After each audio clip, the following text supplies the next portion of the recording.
today we getting loose with Shantae the Sasquatch. Trezzy. My bad. The Sasquatch.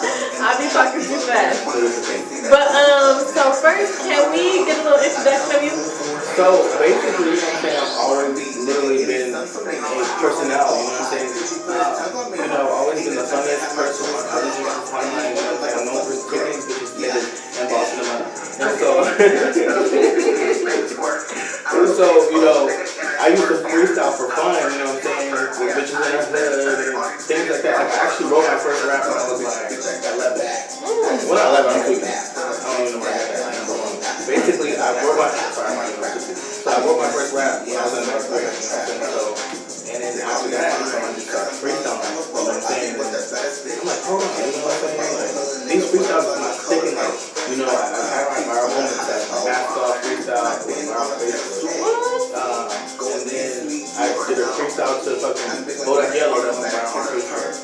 You know, locally viral, you know what I'm saying? And then Cupcake, she had a song called Deep Throat, you know, I did a remix to her, you know what I'm saying? And so Cupcake was a big inspiration when I first started going to get into rap shit, you know. When Cupcake came to Des Moines, you know, I literally jumped on stage and it was twerking on it, you know what I'm saying? Dropping to the flow and shit like that, you know. Proud of why, you know what I'm saying? Wait, who is Cupcake? Cupcake, she's a rapper from Chicago. Oh, okay. And she's like real ratchet, real vulgar, you know what I'm saying? And, you know, really close to things in Chicago, you know what I'm saying? As far as like people that we look up to and stuff like that. And everybody knew that song. She was just so ratchet, so fun, so free, you know what I'm saying? So, you know, after that, you know, I just ended up having a connection with different artists like Suki Hana, you know what I'm saying? Like, so basically when I was working at the airport, you know, I was working for her music and shit, and she followed me, you know what I'm saying? And so we've been following each other for years, you know what I'm saying? Before she was in love with all of hip hop and stuff like that, you know what I'm saying? It was always genuine love. Right. You know what I'm saying? And so basically, like, to the point where I was about to get her a flight, but we were booked. You know what I'm saying? So so I didn't want to make it seem like I was, you know, not doing it just because I want to, but I really would have if you know what I'm saying, we weren't booked. You know what I'm saying? But yeah, it was. So did she feel like you did it because you didn't want to, or you let that be known to her because you couldn't? Yeah, I let her be known because I couldn't. But since I'm genuine, I felt bad because I couldn't do it. You know what I'm saying? Right. Yeah. You know, I didn't even know her, and I'm just doing her a favor by twerking for her music. You know what I mean? So I just feel like, you know, that'd be a good favor if I did that. But you know, things happen and stuff like that. But I'm glad I still have a relationship with her. Like last year, I went viral. You know what I'm saying? Because like she literally took 2 of my videos and posted them on Twitter and TikTok. You know what I mean? And so I was twerking to my music, to one of my hit songs, Dirty Dance. The city knows Dirty Dan because the way I push that record is how I push these bitch ass niggas into boss ass man. You know what I'm saying? So, you know, and the song I said, boss ass man, I had a boss ass plan. Do a nigga dirty dance. I'm a hood nigga, you could see it in my stance. You know, you thought you was up one, but you never had a chance. And so, me and my producer, we both went to Roosevelt, you know what I'm saying? And like when I first came out of the closet, I was hanging out with hips and things like that. I'm very versatile. Like don't let the glitz and glamour, you know, hinder me from, you know what I'm saying, being very versatile, you know what I'm saying? And so, you know, I've always been a trench bitch, you know, but then like when I came out of the closet, I was more accepted by the white community. So, you know, it was just like, you know, I would just go to like little lakes and do campfires, you know, bonfires, stuff like that I didn't do in the hood. So it's like, I was able to expand. Don't mind me, I'm just writing down stuff because I'm thinking of questions as you talking, so don't mind me. No, you're fine. It was just like a way to express myself in different ways. So after Roosevelt, I went to East and started hanging out with just ratchet ass bitches like I've always been doing, you know what I'm saying? I've always been fighting. Everybody knows me for being a fighter, you know what I'm saying? And so, yeah, so I've always just been a comedian, you know what I mean? I was going viral and stuff like that. So after I basically stopped freestyling, you know, I ended up going viral off this Big Boss song.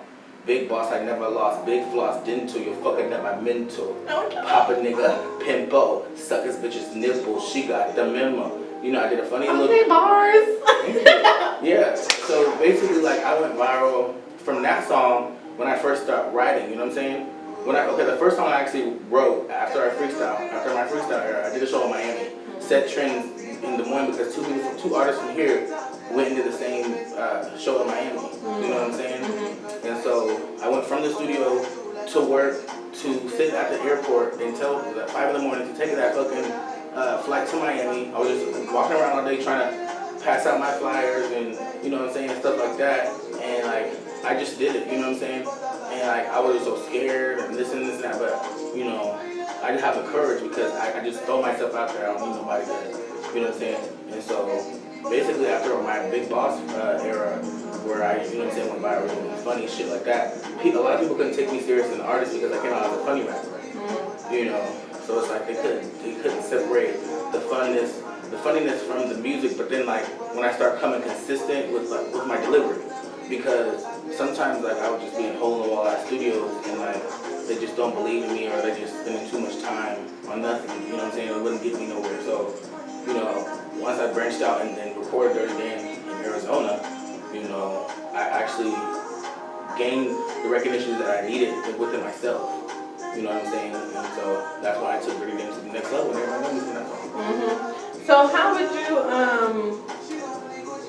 you view yourself as an artist, or like what would you say is your image? So my image, I'm a very sexual being. You know what I'm saying? That's from being like, you know, from being suicidal to being inspirational. Me as an artist, I'm mobile. You know, I give people life. So me being able to express myself in music, me being able to express myself in comedy, me being able to express myself and being the voice for gay guys picked on in the hood, you know, catapulted me to just be an image, a brand. You know, so merch coming soon, you know what I'm saying? So I just have to pay attention to, you know what I'm saying, who's genuine and who's not. Because my bars be back to back consistently bars, you know what I'm saying? And so a lot of people just be, you know, discouraged, like, why is this gay guy coming harder than me? You know what I'm saying? They be hating. They do, you know. So. And then now that you said that, that actually just reminded me of one of my points that I wrote down. And about you saying how gay guys like humiliated in the hood, which that is true. And then another thing that you said when you came out, white kids accepted you first. And I just wanted to touch base on that because I feel like that is a real thing. Like black people, we hate on each other so much, and it's just like, that's sad. But I just want to hear what more do you have to say about that, especially because when you came out, you said the white people accepted you before the black people. So like, how exactly? Okay, so when I came out at an early age, you know, I dated this person, and he was like, no, I didn't even date him. He was just like, if you come out the closet, I'll date you. You know, I already knew I was he already gay. What was he? He was gay. No, was he black, white? No, he was black. Okay. But was he already out? Yeah, but he was a corny black.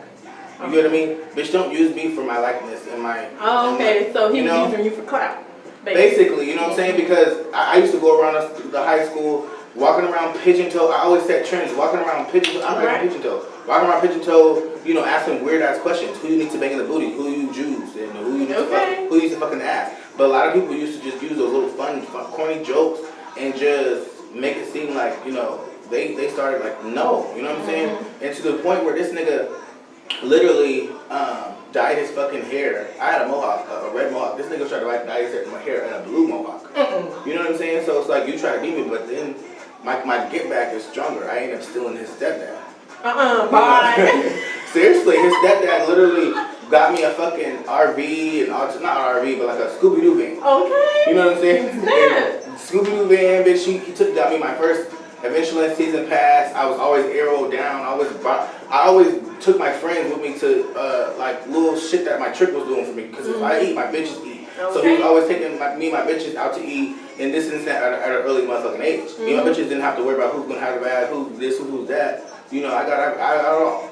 I got it all. You know what I'm saying? So, you know, everybody always fuck with me because I'm the mother of the gang. You know what I'm saying? So the mother and the father. You know what I'm saying? So it's like sometimes people treat me as like, you know, the underdog because they don't you see the versatility in me. You know what I mean? Don't let that motherness fool you because I will set you up. Exactly. You know what I'm saying? So, you know, it's just like I love to show that sensitive soft side because I grew up in special ed my whole life. You know what I'm saying? I call myself a Sasquatch because I will fuck everything up. You know what I mean? And so me growing up in special ed, I was in special ed from second grade on to up to high school, getting kicked out of all different types of high school. You know, you niggas. And that was just because of behavior problems? Right. Because I know they be putting people in special ed just because of behavior problems. I'm a little slow too, you know what I'm saying? Shit. I don't judge people, I got ADHD too, so. I mean, I can suck dick. Does that matter? Bye. I can't count, but I can suck dick. You know, so basically, you know, like I didn't have to go to college. I didn't even have to learn. But the streets taught me, you know what I'm saying? And so, shit, that's why I don't need no more street niggas. I'm already the street nigga, you know what I'm saying? Give me a little Napoleon Dynamite, fucking, wanna be a low dog or something, cause you ain't really that street, you know what I'm saying? Give me a goofy nigga who gonna be my bodyguard. Not like a nigga who can't show me